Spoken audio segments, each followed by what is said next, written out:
malobo ba yebisa ko jora mo ko ani. Effectivement motna moto azakana ndenge ne ya kotuna ngai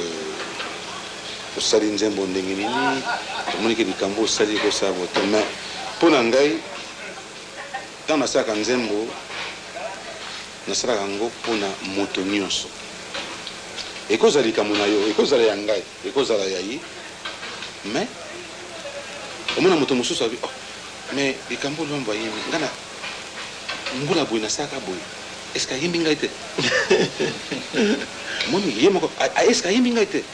yimbi ete mais écoutani kaka prenons par exemple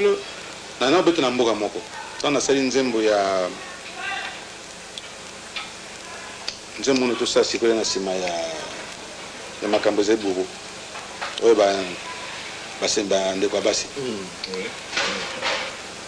bon nakati na sitaki foyer moko ok ngai mobali na ngai depuis azana ngai nazwaka zemi te alors bandeko ya basi baza koloba ke na kolia mbongo apamba tout consort na kombo natangaki or que eko okwana libala moko babotaka pete basaka eloko anakobeta na mboka moko moto wana ye na mwasi na concert po ayoka so na koyemba yango basala nga citation directe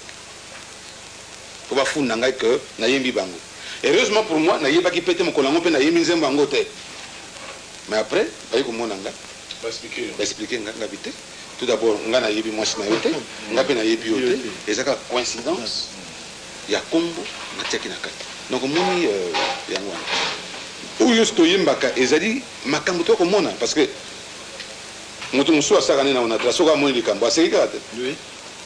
lobi avion ekweyaki na matonge moto osaki amoni mais soki ngai namoni esali nga mawa nguna mosusu nayembi yango obie mokomi mosusu akomi yango na buku mais ezali likambo esalanaki esala